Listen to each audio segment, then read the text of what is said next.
Okay, good morning, everybody. There's no better pasuk than to start off our day with this pasuk, this verse on chapter 10, verse number 35. Vayhi ben Soya, whenever the ark would set out, Vayem Moshe Rabbeinu would say, Kuma Hashem, arise God, v'yafutzoi vecha, and may your enemies be scattered. V'yanusu misanecha mipanecha. And may those who hate you flee from you. And Rashi says, the scripture made special marks before and after the passage, indicating that here that it's not in its proper place. What is this pasuk doing over here? Why then is it written? In order to interrupt between one failing of the Jewish people and another, not to embarrass the Jewish nation. The Eibishter God separated the situation. Kavod Shel Yisrael, Kuma Hashem. Since the ark went 3 days distance ahead of them, Moshe Rabbeinu said, "Stand still and wait for us, and do not travel any further," as is stated in Medrash. V'yafutzei vecha means those those have gathered to attack us. V'yanusu misanecha. This refers to those who always pursue us out of deep-stated hate. Misanecha, who are those who hate you? Rashi says, Eilos Soyne Yisrael. Who hates the Eibishter? Who hates God? Those who hate a Jew.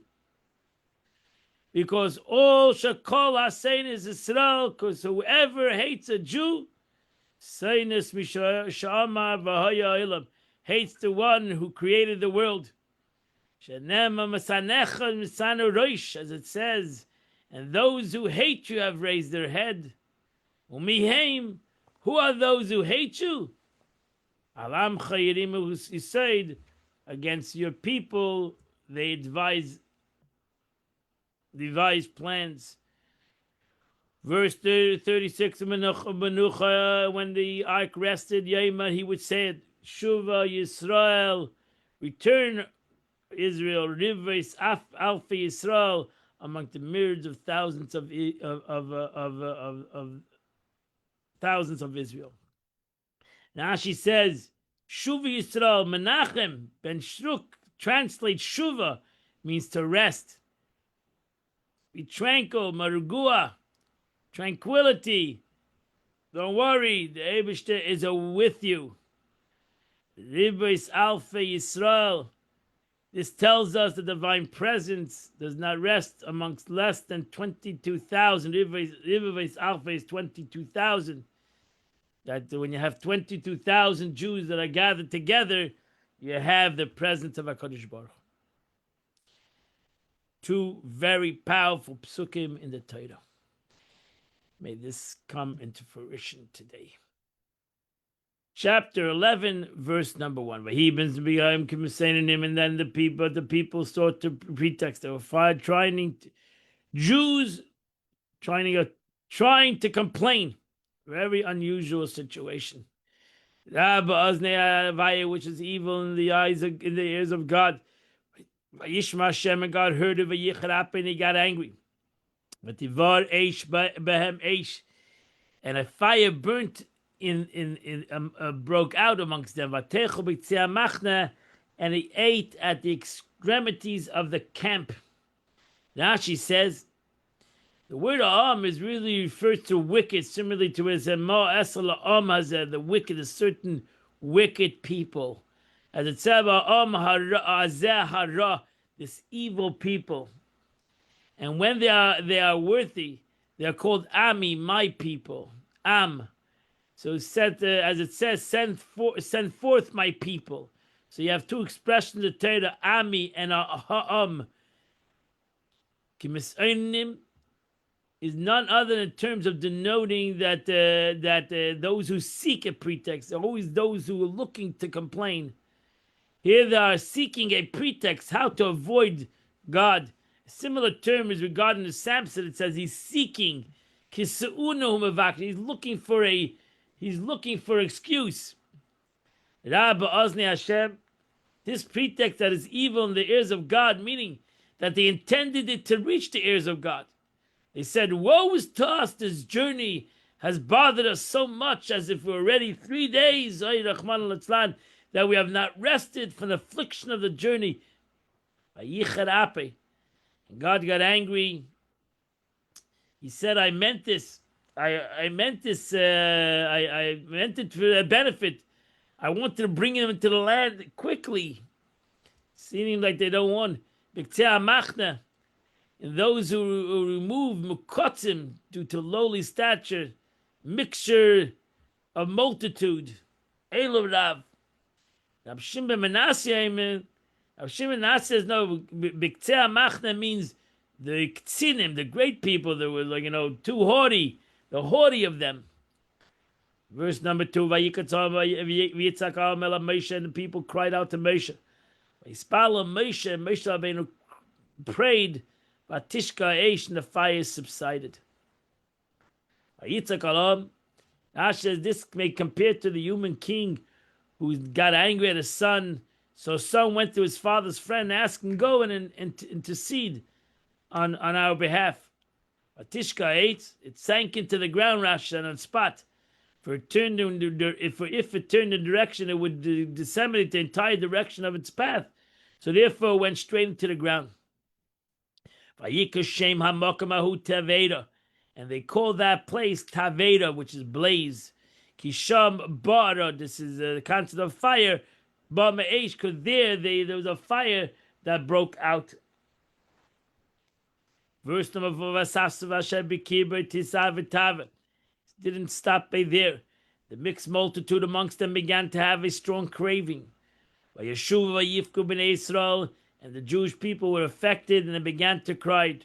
Vayemru, and they said, Mi achilenu basa, who is going to feed us meat? Again, Rashi says, this was the Erev Rav, the mixed multitude. This was a group of people that came with them from Egypt.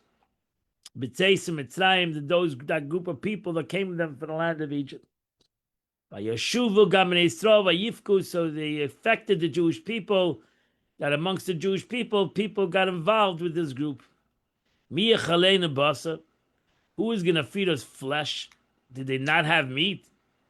Doesn't it say, moreover, they mixed multitude went up with them, and as flock of cattle? They had no meat, they had no cattle. Should you say that they'd already eaten them? Maybe they've eaten all the cattle. Doesn't it say that they entered the land of the descendants of Reuben had an abundance of livestock? So what was the problem? Again, she says they were seeking a pretext. Again, they had cattle, but they were looking to argue. They're looking to complain. Verse number 5, they said, we remember the fish. We remember the fish that we ate in Egypt. Chinam, that was free. We remember the watermelons and the leeks. And the onions. And the leeks and the onions. The onions. And the garlic. Now she says, we ate in Egypt free. Who eats free? There's no free lunch. She should say the Egyptians, they gave them fish for free. Doesn't it say you're already given any straw? I'm not giving you straw. Over here it says I'm not going to give you straw, but he gave them free fish. If they're not giving them straw for free, he gave them fish. What then means chinam? What do you mean you got it for free? It means chinam in our mitzvahs. In Egypt, they were not obligated in any commandments. Suddenly here, they were obligated in mitzvahs. They were obligated in commandments, and they were bothered by that. As akshuyim, now she says the lack of conjunction of vav indicates that this was a new complaint. Rabbi Shimon said, why did the taste of manna change in any kind? What were the complaints? The Medrash says that the man had a taste of all kinds of, or any kind of food they wanted. They had that taste. Besides 5 vegetables. And there was these vegetables: cucumbers, watermelons, leeks, onions, and garlic. Because it was harmful for a nursing woman. A nursing woman is told, do not eat garlic and onions for the sake of the baby. So this may compare to the king who tells a person, don't eat these things for the sake of the person. So they were complaining that why they didn't have any cucumbers, but this was good for they didn't have that taste. Now she says akshuyim is cucumbers, avtachayim is watermelons, chatzit is leek. Uncle Asabai trans akshuyim is pumpkins, showing that he understands the complaint differently. Verse number 6. And here, Nafsheni Yavesha. And our now we are bored. Ein Akel built this Amon Enenu, and there's nothing at all. We have nothing but to the eye, to the man. Now she says, we're only eating man, that's all we're eating. Man in the evening, man in the morning, man, that's all we're eating. Verse number 7, man kizera gadu. And the man was like a coriander seed. And it looked like a crystal. Now she says the man looked like a coriander seed. The one who said this statement didn't say the previous one. The Jewish people said, we have nothing before our eyes like the man. But the Holy One, blessed be He, as recorded in Torah, said, now the man looked like a coriander seed. As to say, see the inhabitants of the world about what children are complaining about. For the man was so special. Kizera Gad, it's a coriander seed, Abadelach, it's the name of a precious stone, crystal. It was like a crystal stone. The people could walk about and gather it. They would grind it in a mill, crushed it in a mortar. And they cooked it in a pot. They made it into cakes. And it tasted like the moist of oil. Ashet Shait Shatu is the kneading a leisurely stroll without exertion. It was an easy thing to crush. Tachna grind in a mill. It was never pulled into a mill, or it was never put into a mill or pot or mortar, but a taste changed into that of ground, crushed, cooked food that were once wished, anyone that one wished. Potter in a pot. The Chshad Hashem. This is a grammar. Rashi means the moisture of oil. And Rashi brings down the word lashad, brings down many different places with this lashad. This word is brought, lashadi, moisture. Verse number 9. And when the dew descended in the camp at night, Yerid man olav, the man would fall upon this dude. And the Moshe Rabbeinu heard the people crying to their families. Each person at the tent. And God became very angry, and Moshe also considered this as evil. Now she says, weeping with their families, groups of families gathered and wept to openly express their grievance.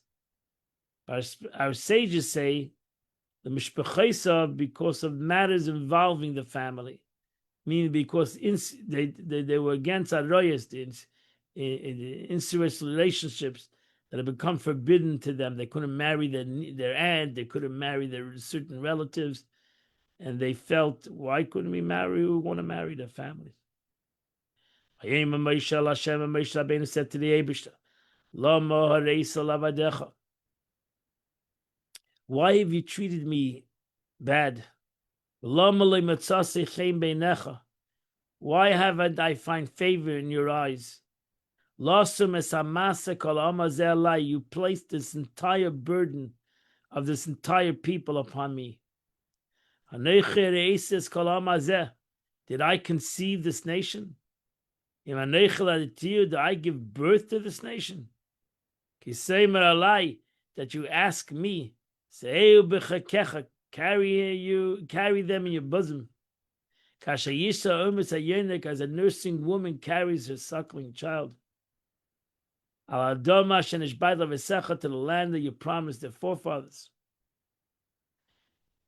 Rashi says you will tell them means that you say to me, carry them in your bosom. Where did he say this to him? He said, go and lead the people. It says you commanded him regarding the Israelites. On condition you accept that they may stone you and insult you. To the land that you promised their forefathers, tell me to carry them in my bosom. These people are complaining about meat. Where can I get meat to give all these people? That they're coming and crying to me. Tenu lanu basar, give us eat v'nechela. Verse number 14. I cannot carry the responsibility of this entire people alone. He covered me many, it's too hard for me. Verse number 15. And this is the way you want to treat me. Please kill me first. Kill me. If you find if I find favor in your regard, so I am not see my own evil, my evil. Now she says, this way you treat me, the at is like became weakened like a woman when the Holy One, blessed be He, showed him the punishment that he's planning to bring upon them. He became too compassionate, Moshe Rabbeinu. That means he got weak. He suddenly became like a woman, like a mother who's compassionate on her children. And when the Moshe Rabbeinu was showing all the tzaras that the Yidden are going to have, he said, I cannot handle this. Like a mother who cannot handle when she sees the pain of her children. And therefore he says, kill me. He therefore said, kill me. I am not interested in seeing this pain. I don't want to see my evil. What do you say, my evil? Rashi says, it should have said their evil. But scripture employs it. There's a Lakina HaKosav. The Eibishter flips it over, so to say. Instead of saying theirs, says Moshe Rabbeinu, sort of says my. This is one of the Zachem and Tikkunim HaSofer and Torah. This is one of the ways where the Torah is written. The writer to modify and improve the language. That instead of saying the negative on somebody else, it says the negative on themselves. Verse number 16. So God says to Moshe, Asifili Shivimish, I want you to gather to you 70 people. Gather to me 70 people. Mizikne yourself and the elders of the Jews. That you will know that the elders of the nation. Shaitrav, the foremen of the Jews in Egypt. Bring these 70 elders to the camp, and stand them with you. Nash says this answers to your complaint that you say I can't carry the responsibility alone. You're right. And we're the original elders. Surely even in Egypt, the Israelites had a session of elders. It says, go and gather the elders. They died during the fire of the Tavera. They were worthy of this punishment since the events of Sinai that said they gazed upon God, meaning they behaved irreverently, like the ones who takes bites from this bread while speaking in the presence of a king. And that's what's meant to state. They ate and drank. The Holy One, blessed be He, did not wish to cause mourning at the giving of the Torah, and punish them at this story. That's the edge of the. Rabbi Shimon said the edge of the was these 70 elders who went out of Mitzrayim. They all died in the story that was thus mentioned in the beginning of this reading. Those whom I recognize to having been appointed as foremen in the background labor in Egypt, but mercy over those over them, and were therefore beaten on their account. As it says, the foremen for amongst Israelites were flogged, so you had to get another 70. They were still elders. Let them now be appointed during the Israelites' high position, just as they were suffering during their distress. Take these 70 elders and take them again with good words. Don't frighten them. Take them and inspire them. Ashreichem, tell them they are fortunate how they are, that they should be appointed to be leaders amongst the Jews and amongst the children of God. And let them stand there with you.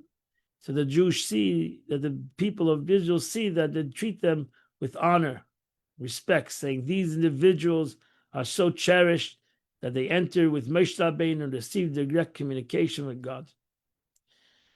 Verse number 17, I'll come down, I will speak to you there. You'll take the spirit that's upon you. You'll give them that spirit. They will carry with you. But you want to carry it yourself. This is one of the 10 expressions we find in the Torah, this word v'yaradati, that God says, I'm going to come down. We find this expression 10 times in the Torah. Even though I'm asking you to bring the 70 elders there, I'm not going to speak to the 70 elders. I'm going to speak to you. V'itzalti, Onkelos translates v'itzalti v'arabei, and I'll increase. Similar to Eitzilai, which is I'm not taking anything away from you. By you giving them, will not take anything away from you. V'samte aleim, and bestow this increase upon them. To what was Moshe compared to at that time? To laner, to a lamp placed upon a candlestick, from which everyone can kindle their light, without its own light being diminished at all. And that's the beauty of light. A candle can light other candles without losing any of its own light. V'nosu itach, they must bear the burden together with you. Stipulate with them that their ascent to their position is on condition that they accept upon themselves the burden of my children who are troublesome and stubborn. You have to tell them, you're becoming a leader in the Jewish nation, but you're leading a nation that is not an easy group. And therefore, you're leading a nation that are stubborn and they are troublesome. They don't give in that easily. This is the response to which you said, I cannot carry the responsibility alone. So now you're not going to carry the responsibility alone. And then turn to the people and tell the people, prepare yourself for tomorrow. And you're going to have meat. Hashem cried out in the ears of God, Lamer saying, Mi yachelene basar. You're asking who's going to feed you meat. And you added also because it's better for us in Egypt. But Nasam Hashem lachem basar. So therefore God has heard you and he's going to give you meat. And you'll eat it. Now she says, prepare yourself for this punishment. You're going to soon see.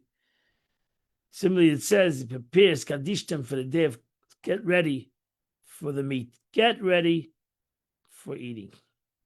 You're not going to eat meat one day, but not even 2 days.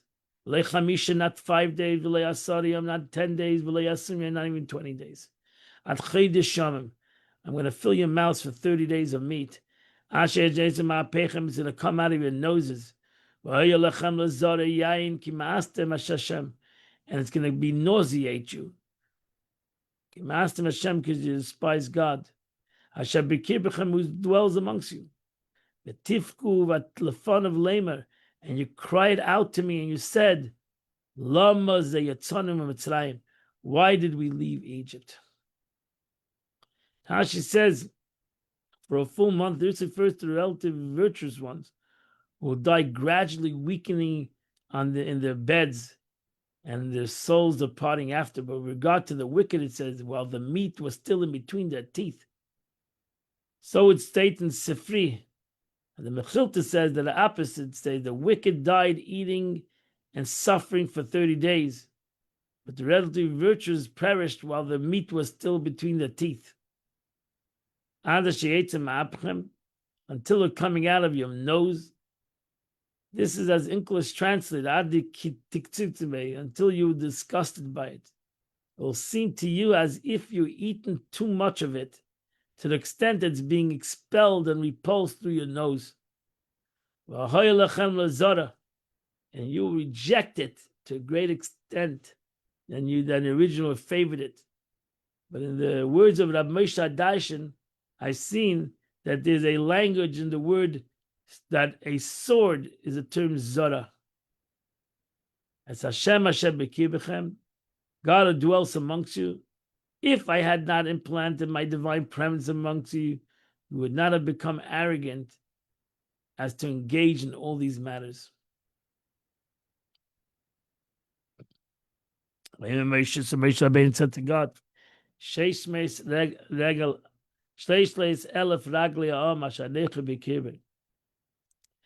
counting the men, there's people who were the Mitzrayim amongst 600,000 feet.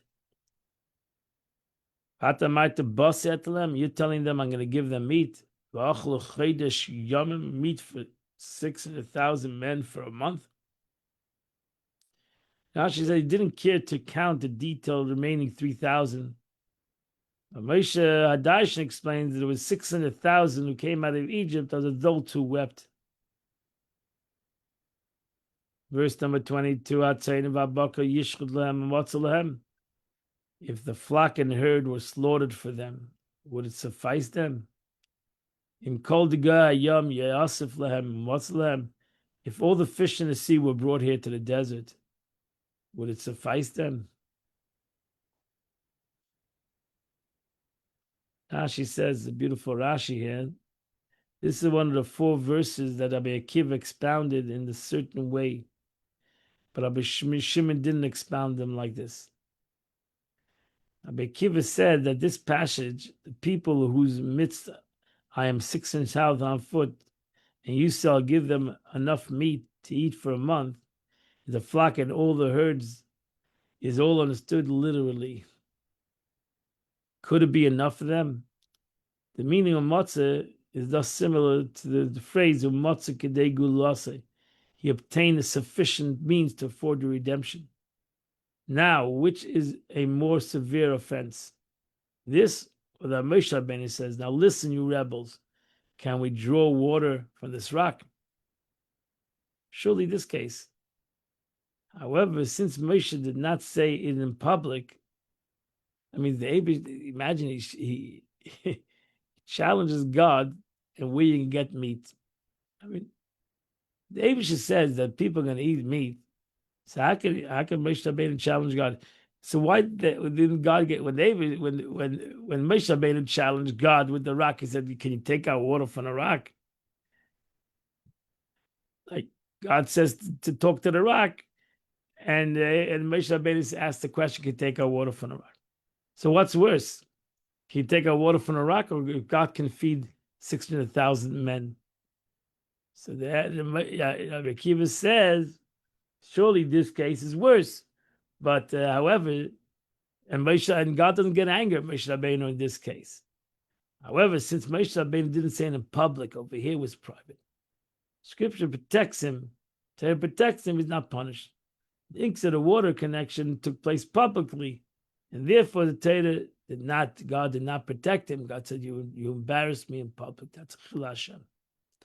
However, Rabbi Shimon says, God forbid. Such a question never entered Moshe Rabbeinu's mind. The one who is written, he's faithful through my household, say God cannot provide enough for us. So what is the Moshe Rabbeinu statement? Abish just says Jewish people are going to eat for 30 days, and Moshe Rabbeinu turns to God and says, where are you going to get all this food from? Rather, this is what he said. 600,000 adult men on foot, and you say I'll give them meat for a full month, and afterwards you will kill such a large nation. Should a flock and a herd be slaughtered for them in order that they be killed, and that's the last meal? Would that honor you? Do we tell a donkey, take this measure of barley, and then we'll chop your head off? The Holy One, blessed be He, answered him, but if I do not give it to them, they will say, they fill their request. Is it correct in your eyes that God of power appear limited to them? Let them and 100 of them like them annihilate, rather to have my power appear limited to them for even a short while. So this was the conversation between Moshe Rabbeinu and the Kadosh Baruch Hu. Rabbi Shimon says, this was the conversation. God says, I'm going to give them, but then they're all going to die as the food's going to be in the mouth. Moshe Rabbeinu said, then why would I tell them to do this? I'm going to tell them to do this and they're all going to die. So God says, yeah. If they want to challenge me, then let them challenge me. They have to take the responsibility for their actions. If they want to challenge me, then they have to take the challenge. Therefore, God says to Moshe, Hayad Hashem Tiktzeh. You think God's power is limited? You'll see is what I said happens or not. Rabbi Gamliel, Rashi says in the name of Rabbi Yudah Nasi, says, is it possible to deal with this baseless claim? Since the people are looking for a pretext, you will not satisfy them, as they'll continue arguing with you. If you give them meat of large animals, they will say, we want small animals. If you give them small animals, they'll say, we want large animals. Or we want wild beasts and fowl. You want fish, you want grasshoppers. God answered, if I refuse them, they'll say, my powers is limited. Moshe Rabbeinu said to the Eibishter, I'll go and try and appease them. He answered, you will now see if what I said happens, meaning that they will not listen to you. Moshe Rabbeinu went and appeased them, and they said to them, if God's power limited, indeed, he hit a rock and the water flows out. Surely he can provide you food. The people, however, said, this is a compromise. He did not have the power to fulfill our request. That's why it says Moshe went out and told the people, since they did not listen to him, he gathered 70 elders. Moshe Rabbeinu went out and he told the people the words of God. He gathered the 70 elders of the people. He positioned them around the tent. And the Abish came down in the cloud. He spoke to Moshe Rabbeinu.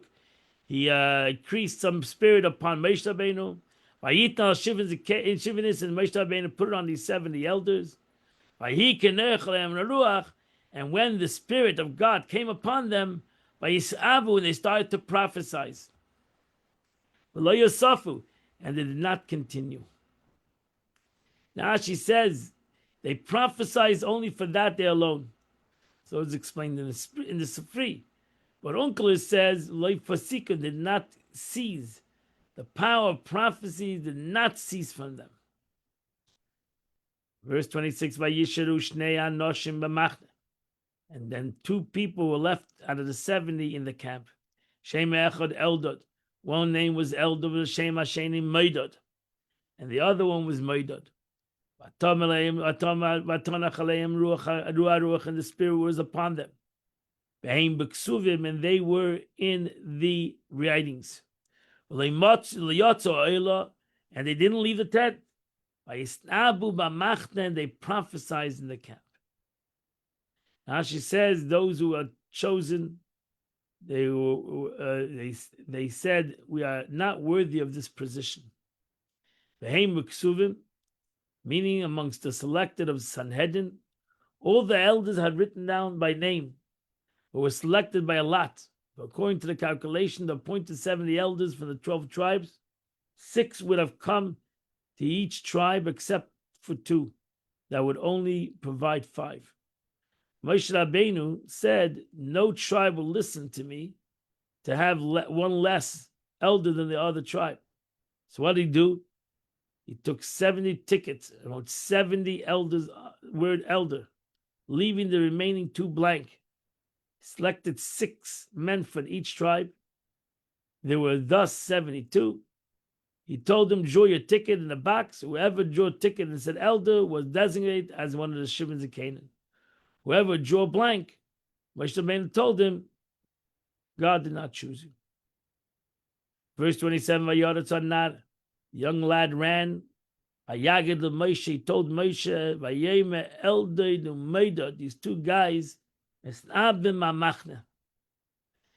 2 guys are continuing to prophesy things, as you'll soon see when they were prophesying. Vayoratz, Yashemim, some say Rashi said this was Gershon, the son of Moshe Rabbeinu. Vayan Yeshua ben Nun. And Yeshua ben Nun said, Mesharis Moshe was a servant of Moshe, was right hand of Moshe. He said to him, Adeni Moshe Klam, Moshe Rabbeinu exhaust them. Interesting expression. Rashi says, what does it mean? Hataleim tzorcha tzibah. Burden them with public affairs, and you'll eliminate them. Put them in prison. Because their prophecy was Moshe Rabbeinu was going to die. Yeshua and Yeshua is going to bring the Jews into Israel. So Yeshua said Yeshua was not happy with this prophecy. He was a real chassid of Moshe Rabbeinu, and he was not happy with this prophecy. So he said to Moshe Rabbeinu, we got to get rid of these guys. Verse number 29, so Moshe Rabbeinu said to Yeshua, Hamakana atali, are you jealous for me? Are you zealous for me? Let the Eibishter make everybody a prophet. May God give the spirit upon the entire every Jew. Now she says, are you zealot for me? Is it for what I would be offended that you are zealous? I'm not offended. Here is the sense, bishvili, for my sake, every instance of kinna denotes a person setting his heart on a matter, either to take vengeance or to assist. I'm nothing, everybody is entitled to be a prophet, and everybody is entitled to have the Spirit of God upon them, and everybody can take the Jewish people into the land of Israel. And that completes the Chumash, heavy Chumash of today. Okay, we continue the 6th chapter in Shad HaYichud V'Emunah. Alter Rebbe, it's explaining deep chassidus over here, and deep concepts in the concept of tzimtzumim and the way the Eibishter, through the teachings of Arizal, of the concept of the Esa Sfiris, and the way they ultimately intermingle with one another, especially in the world of Atzilus, in the world of emanation, when there's the unity, total unity between all these entities, between Chesed and Gevurah and Chochmah and all these concepts, which is called the Skalos Hamidus, the inclusion of the attributes. That the attribute is not exclusive but inclusive. Because that's a great accomplishment, because they're opposites in the attribute of Chesed. If you understand the attribute of Chesed, it's kindness. The opposite of it is Gevurah, severity. But in the world of Atzilus, the total echad, the total one. Why? Because there's the concept of godliness, the revelation of godliness within in that world. And therefore, there's the capability and there's understanding. Then all the midas comprehend their purpose, and they comprehend that they're not a contradiction. They're here to serve God. So when you think about who they're serving and what they're here for, what does it make a difference if you're chesed and gevura? Everybody is here for the service of God, and one is not greater than the other. That's the expression of Moshe Rabbeinu. That everybody's Moshe Rabbeinu. Does it bother me that there's a million Moshes in the Jewish nation? It doesn't bother me. I can handle that everybody's Moshe Rabbeinu. I have no ego in this situation. I'm here to serve God, and every Jew should be here to serve God, and it shouldn't be a complicated issue. We all here to serve HaKadosh Baruch Hu. I'm here to serve God in my way. You're to serve God in your way, and together we serve HaKadosh Baruch Hu. The mutual inclusion of attributes, their opposite natures notwithstanding. Nira la'ayin, it is evident the iyuv hagame'echad, he and his causations, sheim midosav, that shows that they're one. That shows in the oneness of God. Since they're complete unity with Him. That's why they're united, because they're all united in Him. They're all united in God. With Kalala Zumazu, and they're comprised of one another. As it's statement of Elijah. We're going to say today, Pasach Eliyahu, very powerful statement, what we say today in our davening before Mincha. Pasach Eliyahu, you should read that beautiful teaching of Eliyahu Hanavi, which is one of the powerful teachings of Kabbalah. And we say before davening of Mincha, because Mincha is the when we come to Shabbos. Shabbos is the elevation of the world, is the concept of the unity of the world that become one with the higher worlds. It's this spiritual concept that it's happening in the spiritual worlds as the day of Shabbos comes in, and that's what we say before Shabbos, which talks about the unity of the midas elyonos, about the unity of the higher spiritual midas, the attributes, as they come together in the world of Atzilus, the world of emanation. And to the kosher, the passage beginning in Pasach Eliyahu, in the deduction to Tikkun Isaiah, and to the koshelam yachadlan, it is you, are he who binds them, the spheres and the attributes together, and unites them, yachadlan, chulu, etc. And by minach, and a part of you, less yichudi be'ela. There's no unity amongst these attributes. Because if you comprehend what these attributes are, there's no unity. There's no unity between chesed and gevura. The total opposites. The Alter Rebbe will say a little later that since the divine name Elokim signifies the attribute of tzimtzum, concealment, is one with the name of Havaya, it follows that the concealment brought about by the name Elokim is not a true concealment. For an entity cannot conceal itself on itself. Created beings are therefore absolutely nullified in the relation to the source. Not that they become nullified. They are truly nullified. Because there's no concept of concealment by God. So both the concept of Shem Havaya is revelation, and so too Shem Elokim is revelation. Because in Atzilus, in spirituality, by God, it's all revelation. This is the meaning of the verse.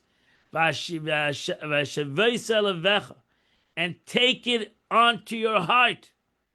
Moshe Rabbeinu says this is something Moshe Rabbeinu taught one of the deepest concepts of Chassidus to the Jews in coming out of Egypt. And so too he said it to the Nitzchias, to Jews forever. Take it deep onto your heart. Ki Hashem hu Elokim. Yud Kei Vav Kei is Elokim. There's no concept that there are two, so to say, names of God. It's all one.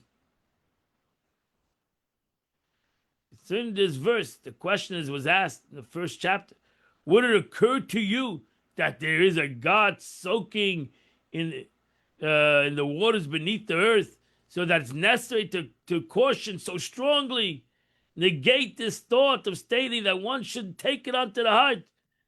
Well, it says Hashem Elokim al haaretz tachas la'aretz, that the Eibush is God in the heavens as He's under the earth, in the depths of the sea. According to the nation given here, this question is answered. The statement is, in the heavens above and upon the earth below, there's no other. It's not intended to negate the existence of another God. Rather, the verse is telling you that there's nothing else besides God. He alone enjoys true existence. It's not that there's nothing else as great as God. There's nothing else. No, there's nothing but God. Whether it's in the heavens, the higher spiritual states, whether it's in the earth, the lower spiritual states, they're all nothing to God. True existence is God, which means the only existence is God. So when you look at yourself, or you look at the world, you have to look at it in God's existence, because that's its true existence. True existence is God. When you look at somebody else, you're looking at God. When you look at yourself, you're looking at God. When you're looking at a tree, you're looking at God. Even though you're looking at a tree, but its true existence is God. That's why you make a bracha on the fruit of a tree, because it's the godly existence. Everything else is totally nullified in relation to Him. And for this concept to be understood well, one needs to take it to heart.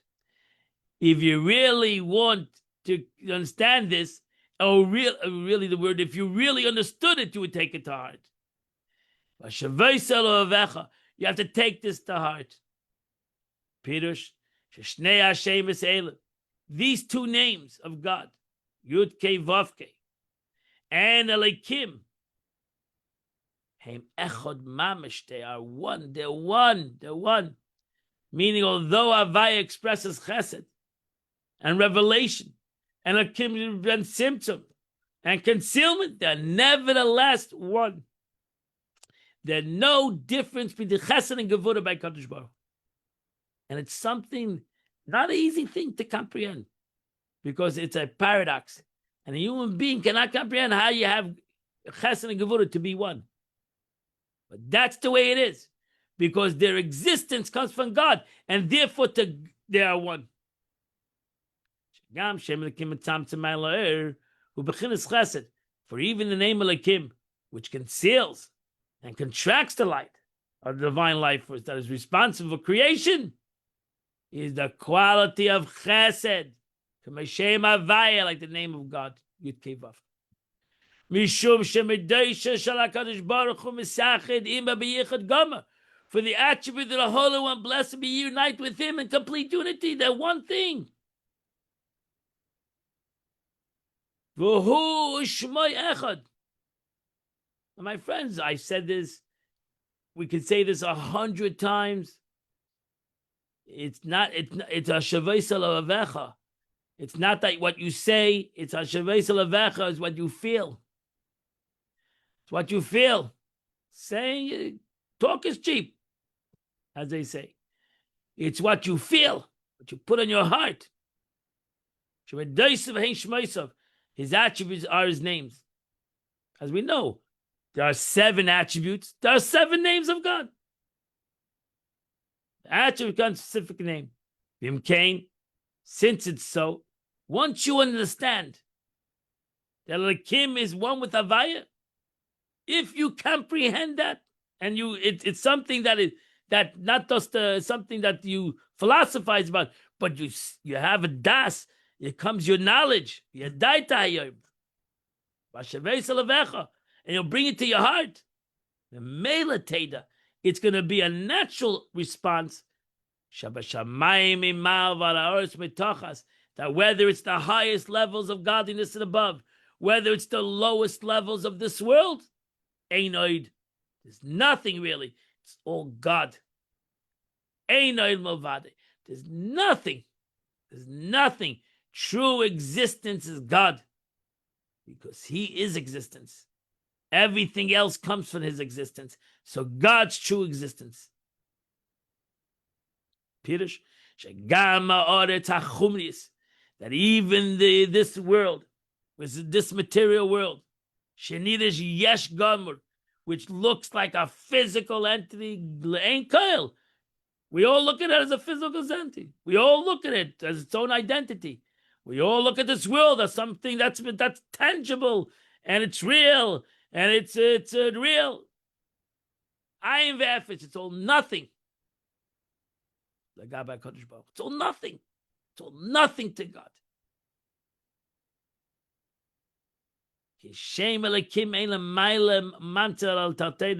Because the name of Elokim is only something that contracts to those creations, not to God.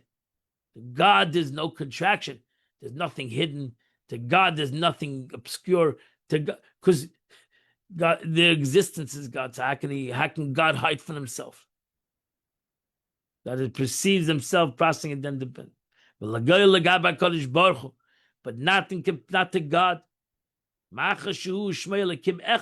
Because God, both of the names are Him, are one. Hence, the name Lakim cannot possibly act as a concealment to Him. Just like your hand in Allah cannot cover yourself.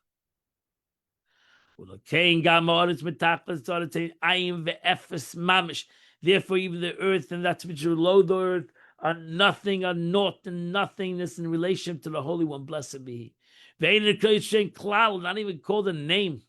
I feel b'shem oid.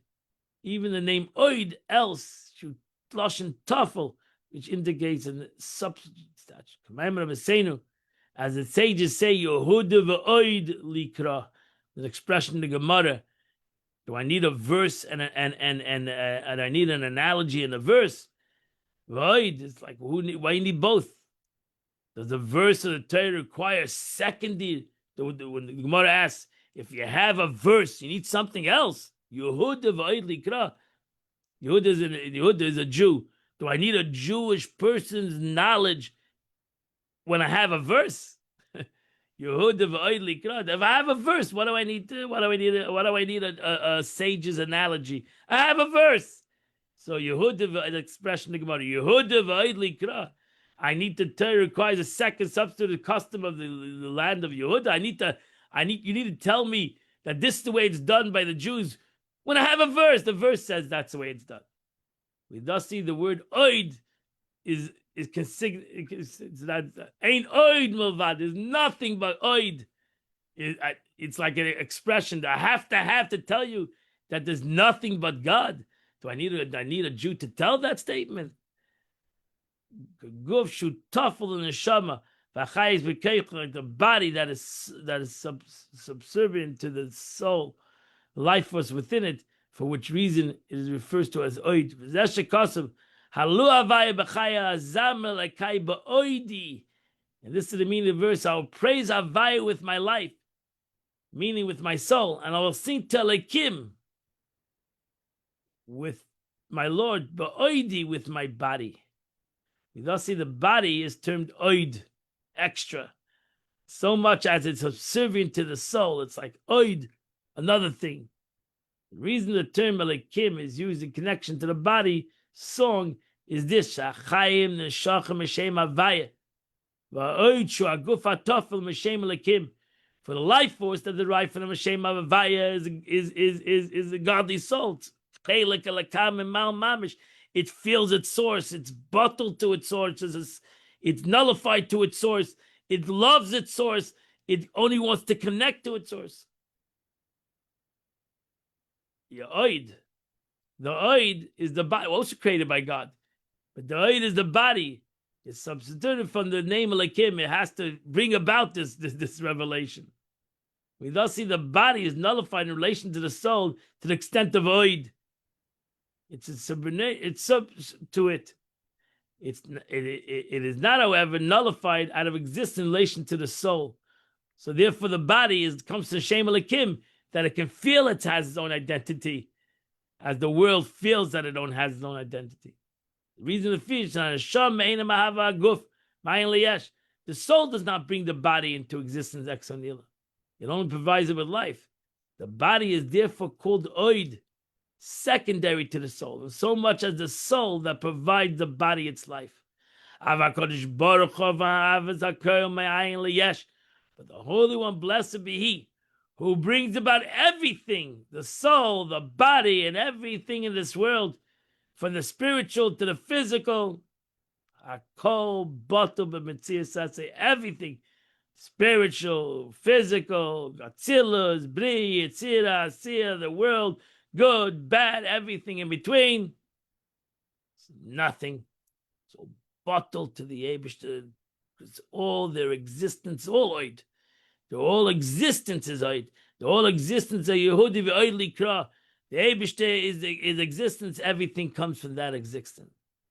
Oid Hashemis b'Hashemis, as the light of the sun that comes from the sun, and everything that's self-understood. The entire light, the entire existence is the sun's existence.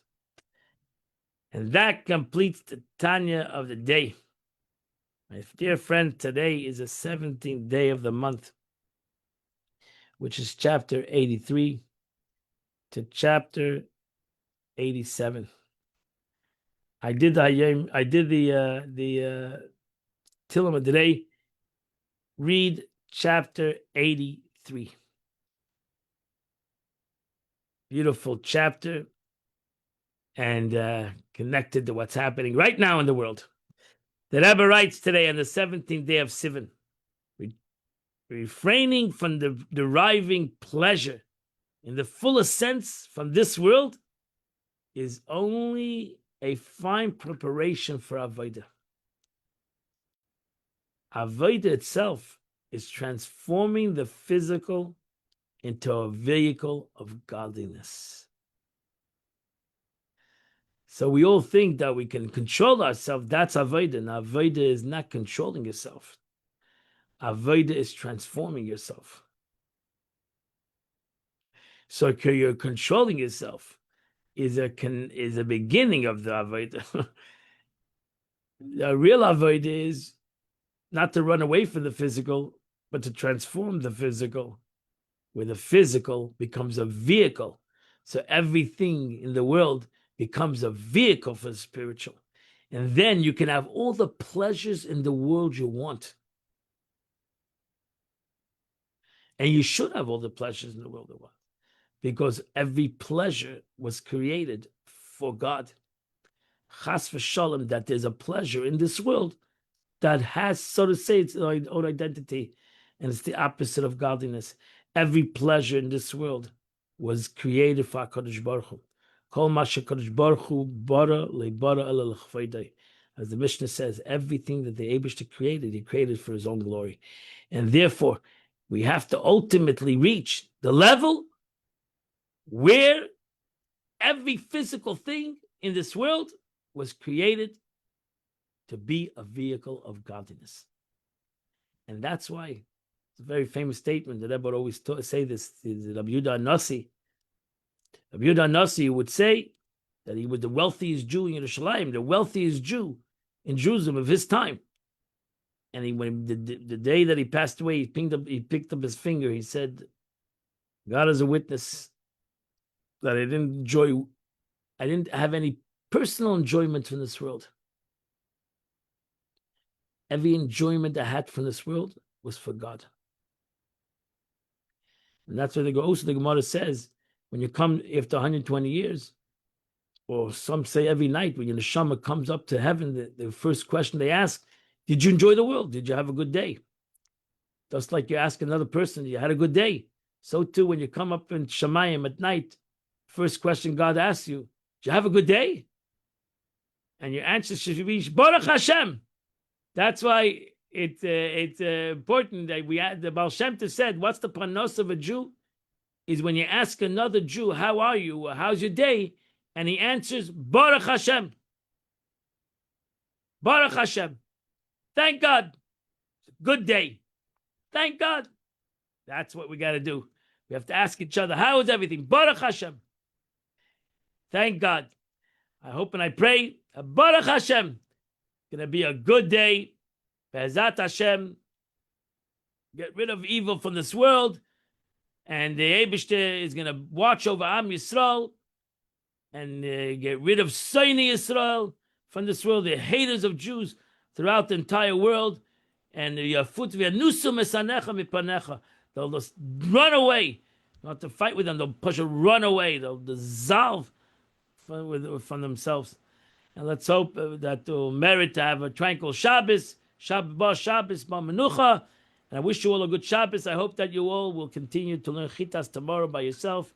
And Amit Shem, we'll meet each other on Sunday, 8 o'clock. We'll continue to learn. Bye.